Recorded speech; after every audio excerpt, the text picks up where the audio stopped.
ഞാൻ ജോർജ് പുല്ലാട്ടിലേക്ക് എല്ലാവർക്കും സ്വാഗതം. ഇന്ന് ലോക വനിതാ ദിനമാണ്. വാസ്തവത്തിൽ സമൂഹത്തിന് ശക്തി പകരുന്ന, സമൂഹത്തെ പ്രചോദിപ്പിക്കുന്ന, ലോകത്തിൽ മാറ്റങ്ങൾ കൊണ്ടുവരുന്ന വിശിഷ്ട വനിതകൾക്കുള്ള ഒരു ആദരമായിട്ടാണ് വാസ്തവത്തിൽ അന്താരാഷ്ട്ര വനിതാ ദിനം ആചരിക്കുന്നത്. പക്ഷേ ഇന്ന് വനിതാ ദിനമായിക്കൊണ്ട് ഞാൻ അവതരിപ്പിക്കാൻ ഉദ്ദേശിക്കുന്നത് സങ്കടകരമായ ജീവിതാനുഭവങ്ങളിലൂടെ കടന്ന് മറഞ്ഞുപോയ ഒരു വനിതയാണ്.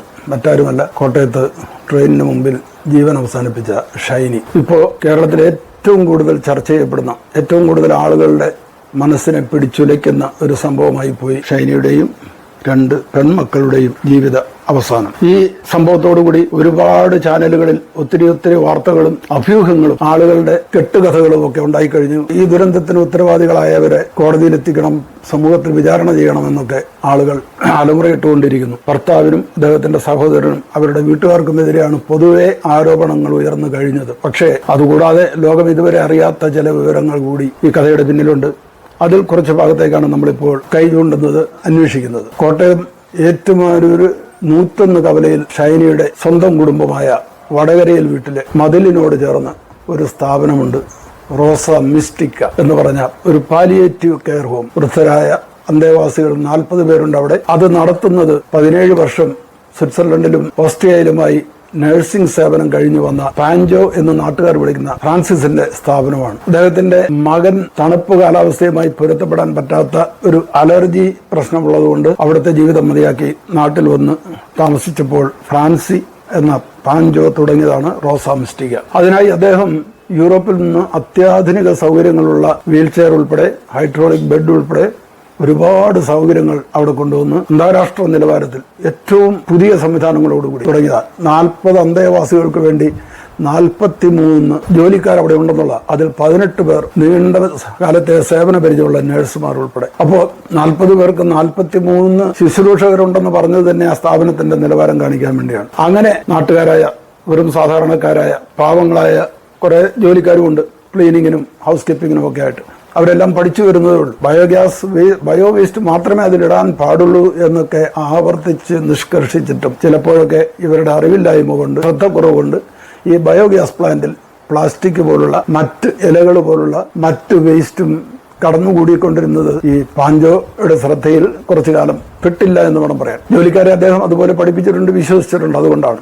പക്ഷേ കുറച്ചു കഴിഞ്ഞ് ഈ ബയോഗ്യാസ് പ്ലാന്റിന്റെ പ്രവർത്തനം നിലച്ച് അത് ബ്ലോക്കായി, ഓവർഫ്ലോ ചെയ്ത് ഡ്രെയിനേജ് ബ്ലോക്കായി പരിസരങ്ങളൊക്കെ ദുർഗന്ധം വമിച്ചു തുടങ്ങിയപ്പോൾ ഏറ്റവും അടുത്ത വീട്ടിൽ ഒരാൾ അവിടെ പരാതിയുമായി എത്തി. അദ്ദേഹം നേരെ ഹെൽത്ത് ഡിപ്പാർട്ട്മെന്റിലാണ് പരാതി കൊടുത്തത്. മാലിന്യമുണ്ട്, നീക്കം ചെയ്യണമെന്ന് വിചാരിച്ച് പാഞ്ചോ പണി തുടങ്ങി കഴിഞ്ഞപ്പോഴത്തേനുമാണ് അന്വേഷിക്കാൻ ആൾ വരുന്നത്. അപ്പോൾ പാഞ്ചോ പറഞ്ഞു, ഇത് 2 ദിവസത്തെ കാര്യമുള്ളൂ, ഞങ്ങൾ തീർത്ത് ശരിയാക്കിക്കൊള്ളാം. അങ്ങനെ ഹെൽത്ത് ഡിപ്പാർട്ട്മെന്റിൽ നിന്ന് വന്ന ഹെൽത്ത് ഇൻസ്പെക്ടർ തിരിച്ചുപോയി.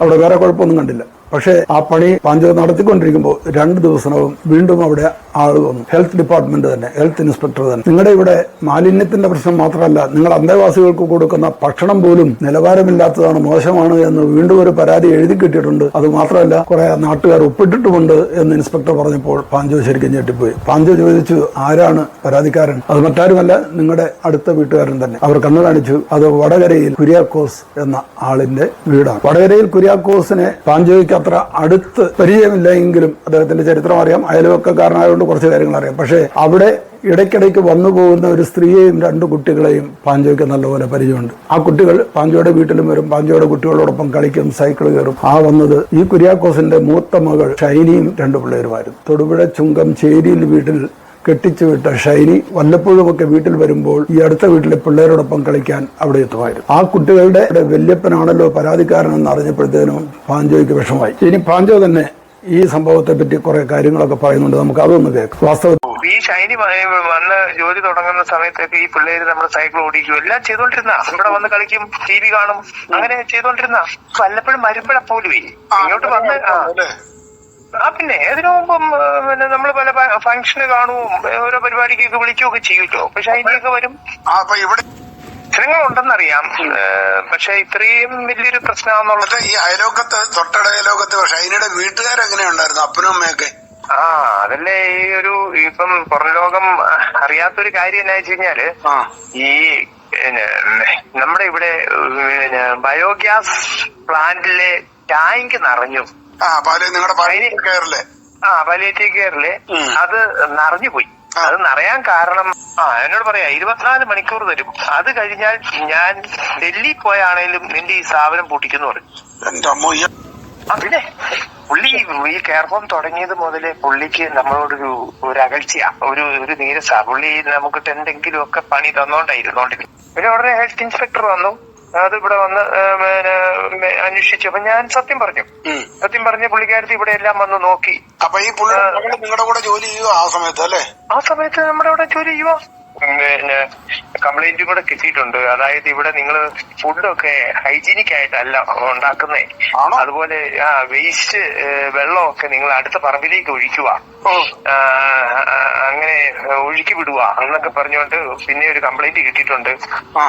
അതുകൊണ്ട് നിങ്ങൾ ഒന്ന് ചെക്ക് ചെയ്യാൻ വന്നതാന്ന് പറഞ്ഞ് പുള്ളിക്കാരത്തി അങ്ങ് ടോപ്പ് മുതൽ താഴെ വരെയും എല്ലാ റൂമിലും കയറി, ബാത്റൂമിലും എല്ലാം കയറി, കിച്ചണില് ഞങ്ങളുടെ ഫ്രീസർ, ഫ്രിഡ്ജ് എല്ലാം ടച്ച് ചെയ്തു. അവൻ പുള്ളിക്കാരത്തി പറഞ്ഞു ഓക്കെ കേട്ടോ, ദൈവം അനുഗ്രഹിച്ചു, ഒരു കുഴപ്പമൊന്നുമില്ല.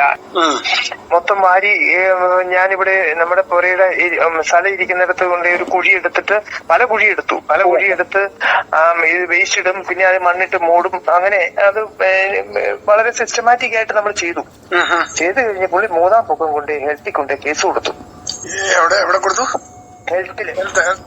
സ്വന്തം പിതാവിന്റെ നിർബന്ധപ്രകാരം പിന്നീട് ഷൈനി എന്തുകൊണ്ട് ഈ സ്ഥാപനത്തില് ജോലിക്ക് പോകാൻ പറ്റാണ്ടായി എന്നുള്ളത് ഈ വീഡിയോയിൽ വ്യക്തമാക്കുന്നുണ്ട്. അപ്പോ അതിനാസ്പദമായ കേസ് എന്താണെന്ന് ശ്രോതാക്കൾക്ക് അറിയാൻ വേണ്ടിയാണ് ഈ ഓഡിയോ ക്ലിപ്പുകൾ ഇട്ടത്. മരണം എല്ലാവർക്കും വേദനാജനകമാണ്.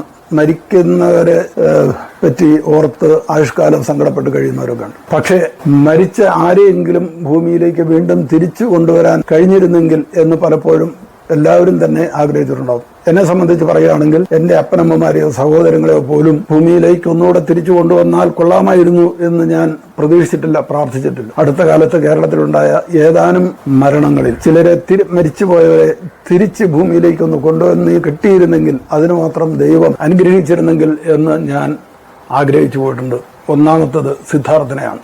ഒരു കാരണവുമില്ലാതെ വെറുതെ ഇരുന്ന ഒരു മിടുക്കനായ ചെറുപ്പക്കാരനെ ഒരുപാട് പേർ ചേർന്ന് മർദ്ദിച്ച് കൊലപ്പെടുത്തി ഒരുപാട് ജീവിത സ്വപ്നങ്ങൾ നെയ്തിരുന്ന ആ ചെറുപ്പക്കാരന്റെ, ആ കുടുംബത്തിന്റെ സ്വപ്നങ്ങളെല്ലാം കെടുത്തിക്കളഞ്ഞ ആ സംഭവം. രണ്ടാമതായിട്ട് ഞാൻ ആഗ്രഹിക്കുന്നത് ഈ ഷൈനിയെയും മക്കളായ അലീനയെയും ഇവാനെയും ഭൂമിയിലേക്ക് തിരിച്ചയക്കാൻ ഈശ്വരൻ കനിഞ്ഞിരുന്നെങ്കിൽ എന്നാണ്. ഈ സംഭവത്തിലെ ഏറ്റവും വേദനാജനകമായ സന്ദർഭം എന്നെ സംബന്ധിച്ച്, ഒരുപാട് പേരെ സംബന്ധിച്ചും, ആ വെളുപ്പിന് 4:43 ഷൈനി വീട്ടിൽ നിന്ന് ഇറങ്ങി ആ 2 കുഞ്ഞുങ്ങളുമായി പള്ളിയിലേക്കെന്ന് പറഞ്ഞ് പുറപ്പെടുന്ന ആ രംഗമാണ്. നേരം പുലരുന്നതിന് മുമ്പേ സുഖമായി വേണമെങ്കിൽ കിടന്നുറങ്ങുമായിരുന്ന ആ കുഞ്ഞുങ്ങളെ വിളിച്ച് ഷൈനി പോകുമ്പോൾ ആ മനസ്സിൽ എന്തൊക്കെ ഉണ്ടായിരുന്നു എന്ന് നമുക്ക് ഊഹിക്കാനേ പറ്റൂ. ആ രാത്രി ഷൈനി ഉറങ്ങിയിട്ടുണ്ടാവില്ല. കുഞ്ഞുങ്ങളോട് ഇക്കാര്യം തലേദിവസം പറഞ്ഞിരുന്നു എന്ന് വേണം വിചാരിക്കാൻ. അതിന് കാരണം തലേന്ന് തന്നെ ഈ പെൺകുഞ്ഞുങ്ങളുടെ മൂത്ത സഹോദരൻ എഡ്വിനെ അവർ വിളിച്ചറിയിച്ചിട്ടുണ്ട്, ചേട്ടായി ഞങ്ങൾ പോവുക, ഇനി ഞങ്ങളെ കാണില്ല കേട്ടോ. അതിന്റെ ഗൗരവമൊന്നും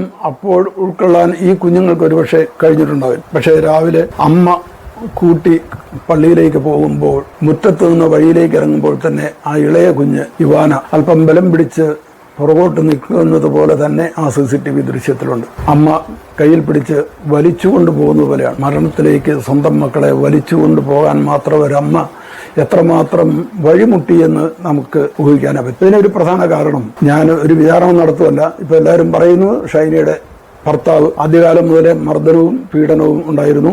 ഭർത്താവിന്റെ സഹോദരൻ, അവരുടെ വീട്ടുകാരെല്ലാവരും നിരന്തരം ഉപദ്രവിച്ചിട്ടുണ്ട്, പീഡിപ്പിച്ചിട്ടുണ്ട് എന്ന് പറയുന്നു. സഭയെ പറ്റിയുള്ള ആരോപണങ്ങൾ വേറെ.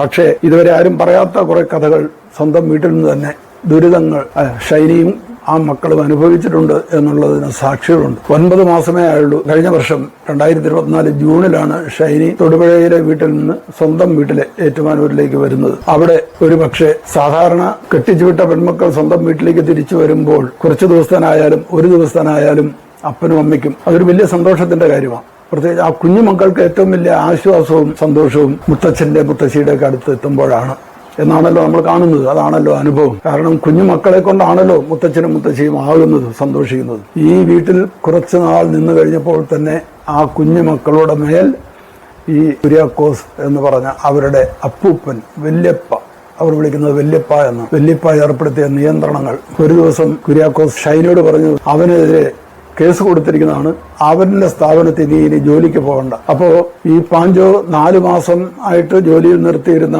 ആ സ്ഥാപനം റോസാ മിസ്റ്റിക്കായ്ക്കെതിരെ അവിടെ ജോലി ചെയ്യുന്ന സ്വന്തം വീട്ടിൽ നിന്നും ഗതിയില്ലാതെ മടങ്ങി വന്ന ഷൈനയുടെ അപ്പൻ തന്നെ കേസ് കൊടുത്തിരിക്കുക, അയാൾ വിലക്ക് ജോലിക്ക് പോകണ്ട. വാസ്തവത്തിൽ പാഞ്ചോ അപ്പോൾ ആലോചിച്ചിരുന്നത് ഒരു 3 മാസം കൂടെ കഴിയുമ്പോൾ കോട്ടയം നഗരത്തിൽ തന്നെ ആരംഭിക്കാനിരിക്കുന്ന റോസാ മിസ്റ്റിക്കായുടെ മറ്റൊരു യൂണിറ്റിൽ ഷൈനിയെ കുറച്ചുകൂടി നല്ല ശമ്പളത്തിൽ നഴ്സായി ജോലിയിൽ വെക്കാമെന്നായിരുന്നു. പക്ഷേ ഒരു ദിവസം ഷൈനി പറഞ്ഞു, ചേട്ടാ എന്നെ ജോലിക്ക് വിടാൻ അപ്പച്ചൻ സമ്മതിക്കുന്നില്ല. അപ്പോൾ ഷൈനിയെ കോട്ടയത്ത് ഏതാനും മാസങ്ങൾ കൂടി കഴിഞ്ഞാൽ കോട്ടയത്തെങ്കിലും ജോലിയിൽ വെക്കാമെന്ന് പാഞ്ചോ ഭാര്യ ലൂസിയോടും പറഞ്ഞിരുന്നു. ലൂസി ഇപ്പോഴും വിദേശത്താണ്, നഴ്സായി ജോലി ചെയ്യുന്നു. ഇതുകൂടാതെ എല്ലാ ഞായറാഴ്ചകളിലും പള്ളിയിൽ നിന്ന് പാഞ്ചോ സ്വന്തം മക്കളെ വേദപാഠം കഴിഞ്ഞ് കാറിൽ കൂട്ടിക്കൊണ്ടുവരാൻ ഒരുങ്ങുമ്പോൾ തൊട്ടടുത്ത വീടായതുകൊണ്ട് ഈ അലീനായെയും ഇവാനെയും കൂടി കാറിൽ കൂട്ടിക്കൊണ്ടുവരുമായിരുന്നു. ഒരു ദിവസം പള്ളിമുറ്റത്ത് ഇവർ കുറച്ച് മാറി നിൽക്കുന്നതുകൊണ്ട് പാഞ്ചോ ചോദിച്ചു, മക്കളെ വാ, വേണ്ട അങ്കിളെ, ഞങ്ങളുടെ ഈ വണ്ടിയെ കയറതെന്ന് വല്യപ്പ പറഞ്ഞിട്ടുണ്ട്. അങ്ങനെ ആ നല്ല ഒരു സൗഹൃദത്തിൽ നിന്നും അയൽക്കാരുടെ ആ ബന്ധത്തിൽ നിന്നും ആ കുഞ്ഞു മക്കളെയും ആ മനുഷ്യൻ വിലക്കി.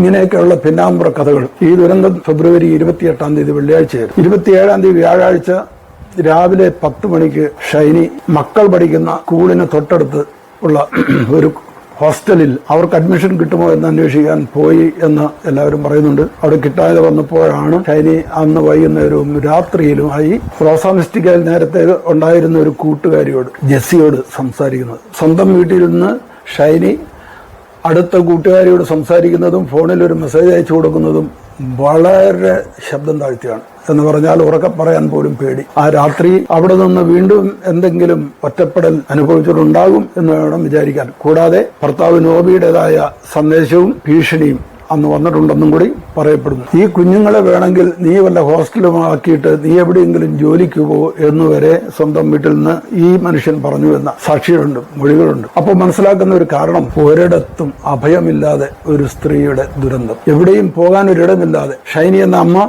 ആവുന്നത്ര സഹിച്ചു, കഷ്ടപ്പെട്ടു, ജീവിതത്തിൽ ഒന്ന് പിടിച്ചു നിൽക്കാൻ വേണ്ടി പരമാവധി പരിശ്രമം. പക്ഷേ ഒരു അഭയം കിട്ടിയില്ല. ഇതിന്റെ ഉത്തരവാദിത്വം വാസ്തവത്തിൽ ഷൈനിയും മക്കളും ആത്മഹത്യ ചെയ്തതാണ് എന്ന് പറയാൻ പറ്റില്ല. അതൊരു കൊലപാതകമാണ്. ആരാണ് കൊന്നത്? സാഹചര്യങ്ങൾ ആരുണ്ടാക്കിയത്? ഈ കുടുംബങ്ങൾ, അടുത്തറിയാവുന്നവർ, സഹായിക്കാൻ കടപ്പെട്ടിരുന്നവർ. ആരും തുണയില്ലാതെ ഷൈനി മരണത്തെ പുലി എന്ന് പറഞ്ഞാൽ അതിന് ആത്മഹത്യ എന്നല്ല പറയേണ്ടത്, അത് നമ്മുടെ ഈ സമൂഹം കൂടി ഉത്തരവാദിത്വം ഏറ്റെടുക്കേണ്ട ഒരു കൊലപാതകം. ഇനി നമുക്ക് ഷൈനിയുടെ കുറെ സന്ദേശങ്ങൾ കേൾക്കാം. പിന്നെ ഞാനിവിടെ വന്നിട്ട് 3 കാലമായി. അവിടെ ഞാൻ SH പോയി ചോദിച്ചു. അവിടെ പോയിട്ട് ഒരു രക്ഷയില്ല. അവർ പറഞ്ഞു വലിയ പിള്ളേരെയാണ്, ചെറിയ പിള്ളേരെ നടത്തിയാല, അങ്ങനെ ഇങ്ങനെയാ പിള്ളേരെ നോക്കണ്ടേ, അപ്പനുമില്ല അമ്മയില്ലാതെ നമ്മളങ്ങനെ പിള്ളേരെ ഒത്തിരി കെയർഫുള്ളായിട്ട് നോക്കണം, ഇവിടെ നമുക്ക് വേക്കൻസി ഇല്ല, അങ്ങനെ നമ്മളെടുക്കുകയില്ല, റൂംമേറ്റെന്ന് പറഞ്ഞാൽ മനസ്സിലാകുന്ന പോലെ താമസം. പുള്ളിക്കാരൻ കുറേ വർത്താനം പറഞ്ഞ് കുറേ നേരം അവിടെ ഇന്ന് കുറേ കരഞ്ഞും പറിച്ചൊക്കെ നോക്കിയിട്ട് പുള്ളിക്കാരൻ ഇല്ലാഞ്ഞിട്ട് നമ്മളെ കൊണ്ട് അവിടെ നിർത്താൻ പറ്റിയില്ല എന്ന് പറഞ്ഞ് അത് കഴിഞ്ഞ് പിന്നെ അവിടെ നിന്ന് കുറേ കഴിഞ്ഞ് കഥ നേരത്തില്ല. അങ്ങനെ ലാസ്റ്റ് പിന്നെ എന്നാൽ ഒന്നുകൂടി പോയി സിസ്റ്ററെ ഒന്ന് പോയി കാണട്ടെന്ന് പറഞ്ഞ് പിന്നെ ഹോളിക്ക് ഓഫിൽ പോയി. അവിടെ പോയി സിസ്റ്ററിനോട് കുറേ വർത്താനം പറഞ്ഞ് സിസ്റ്റർ എങ്ങനെയെങ്കിലും എനിക്ക് അതൊന്നും പറ്റുള്ളൂ, എനിക്ക് വേറെ ഇപ്പം നിർവാഹമില്ല, അത് എനിക്ക് അല്ലെങ്കിൽ പിന്നെ സ്കൂള് മാറ്റുന്നവർ സിസ്റ്റർ എങ്ങനെയെങ്കിലും എനിക്ക് അല്ലെങ്കിൽ ഇവിടെ ഇല്ലെങ്കിൽ വേറെ ഏതെങ്കിലും അടുത്തുള്ള ഏതെങ്കിലും അറിയാവുന്നതുകൊണ്ട് ഹോസ്പിറ്റലിൽ എനിക്ക് കണ്ടുപിടിച്ച് തരാൻ പറ്റും. പിന്നെ SFSന്റെ കാര്യം ചോദിച്ചു. അന്നേരം അവിടെ ഹോസ്റ്റലിൽ അതിരമ്പഴ ഇറങ്ങണ്ടെന്ന് പറഞ്ഞു. പിന്നെ അവിടുത്തെ അച്ഛനെ വിളിച്ച് ചോദിച്ചു. അന്നേരം അച്ഛൻ പിന്നെ നമ്പർ കൊടുത്തു. അന്നേരം അവിടെ SFSലെ പിള്ളേരും പിന്നെ വേറെ ഏതെങ്കിലും യൂണിവേഴ്സിറ്റിയിലെ പിള്ളേരെ മാത്രം എടുക്കും, അല്ലാതെ പുറത്തുനിന്ന് പിള്ളേരെ എടുക്കില്ല എന്ന് പറഞ്ഞു. പിന്നെ അതിൻ്റെ അപ്പുറം എങ്ങാണ്ടൊരു വേറെ ഹോസ്റ്റലുണ്ടത് വലിയവരുടെ എങ്ങാണ്ടാന്ന്. നേരത്തേക്ക് പിള്ളേരെ അങ്ങനെ എത്താൻ പറ്റിയല്ല. അത് ഒരാളെങ്ങാണ്ട് ഒരു റൂമിൽ 4 പേരെ മറ്റെങ്ങാണ്ട. അന്നേരം പിള്ളേരാകുമ്പോൾ നിർത്താൻ പറ്റില്ല. 6 കഴിയുമ്പോഴത്തേനും പിള്ളേരാന്ന് പറഞ്ഞപ്പോൾ അങ്ങനെ പിള്ളേരെ നിന്നോടെന്നൊക്കെ പറഞ്ഞുതരാം. അത് പറ്റിയെന്ന് പറഞ്ഞു. പിന്നെ SFSന്റെ പിള്ളേർക്ക് അവിടെ ഉള്ള ഹോസ്റ്റലിൽ പിള്ളേർക്ക് ഇവിടുന്ന് സ്കൂളിൽ നിന്ന് ഫുഡ് കൊണ്ട് കൊടുക്കുന്നെന്നും പറഞ്ഞു. അന്നേരം അങ്ങനെ പിന്നെ ചോദിച്ചപ്പോഴത്തേക്ക് പിന്നെ അത് വഴിയടഞ്ഞു. ലാസ്റ്റ് സിസ്റ്ററോട് പറഞ്ഞു, സിസ്റ്റർ എങ്ങനെയെങ്കിലും എന്തെങ്കിലും ഒരു വഴി കാണിച്ചു തരണം, എനിക്ക് പറ്റില്ല, അല്ലെങ്കിൽ എനിക്ക് വേണമെന്ന് പറഞ്ഞു. എന്നിട്ട് സിസ്റ്റർ എന്നെ പറഞ്ഞു എന്നോട് ചോദിച്ചത് അത് ആ ഒരു റൂമേ ഉള്ളൂ, അത് പൊളിക്കാതിട്ടിരുന്നു, പക്ഷേ പിള്ളേർ തന്നെ കിടക്കുമെന്ന് ചോദിച്ചാൽ അങ്ങനെയല്ല, കുഴപ്പമില്ല കിടന്നോളും, അവിടെയാണെന്റെ പിള്ളേർ തന്നെ കിടന്നു, റൂമിൽ തന്നെ കിടന്നോളും. അന്നേരം പറഞ്ഞു പാമ്പം കണ്ട് നടന്ന് കയറി. അമ്മ അതൊക്കെ പോയില്ല സിസ്റ്റർ, ഒത്തിരി നാളായില്ല, ഇനിയിപ്പോൾ പാമ്പൊന്നും അവിടെ കാണുന്നില്ല, അതൊക്കെ ഇറങ്ങിപ്പോയി കാണും, അല്ലാതെ അതിന് കുഴപ്പമൊന്നുമില്ല. അന്നേരം പിള്ളേർ തന്നെ കിടക്കുക, അല്ലെങ്കിൽ ഞാൻ അവിടെ പോയി കിടക്കേണ്ട വരും. അങ്ങനെയില്ല സിസ്റ്റർ, കുഴപ്പമില്ല, പിള്ളേരുടെ കിടന്നോളെന്ന് പറഞ്ഞിട്ട് എന്നോട് ചോദിച്ചു. പിള്ളേർ ഫുഡ് ഞങ്ങൾ കഴിക്കുന്ന ഫുഡൊക്കെ ആയിരിക്കും, ഞങ്ങളത് കുഴപ്പമൊന്നുമില്ല, പിള്ളേർ കഴിച്ചുകൂടെ കഞ്ഞിയൊക്കെയാണ്. ഞങ്ങളും സിസ്റ്റർ ഞങ്ങളും പിള്ളേർ ഉണ്ടായപ്പോൾ പോലെ അവിടെ കഞ്ഞിയായിരുന്നു, ഇവിടെയും കഞ്ഞിയാണ് രാത്രിയിൽ, അവിടെയും ഞങ്ങൾ കഞ്ഞി, അത് കുഴപ്പമൊന്നുമില്ല. പിള്ളേർക്ക് അങ്ങനെ പ്രത്യേകിച്ച് കറി വേണമെന്ന് കഞ്ഞി വേണമെന്ന് അങ്ങനെ ഇടയതാണോ എന്ന് തിരിഞ്ഞു. അതാണെങ്കിൽ അതിനെന്തെങ്കിലും ഒരു പൂജത്തിന് ഇച്ചിരി കഞ്ഞിയും ഇച്ചിരി കറിയാണ്, എന്തെങ്കിലും ഒരിച്ചിരി അത് തിന്നുപോയില്ലെന്ന് പറഞ്ഞു. അതുകൊണ്ട് കുഴപ്പമില്ല സിസ്റ്റർ, അതൊക്കെ ഞങ്ങൾ അടിച്ചിട്ടായിക്കോളും, എങ്ങനെയെങ്കിലും എനിക്ക് ഒരു ഇതുണ്ടാക്കി തന്നാൽ മതി എന്ന് പറഞ്ഞാൽ അന്നേരം ആ സിസ്റ്ററിനോട് ഇതിന് വേണ്ടിയിട്ട് ഞാൻ പറയാമെന്ന് പറഞ്ഞു. ആ അവസാന യാത്രയിൽ പതിഞ്ഞത് ഈ പാഞ്ചോയുടെ, അതായത് കുര്യാക്കോസ് ശത്രുവായി കാണുന്ന പാഞ്ചോയുടെ വീട്ടിലെ CCTV ക്യാമറയിലാണ് അത് പതിഞ്ഞത് എന്നുകൂടി നാം ഓർക്കേണ്ടതുണ്ട്.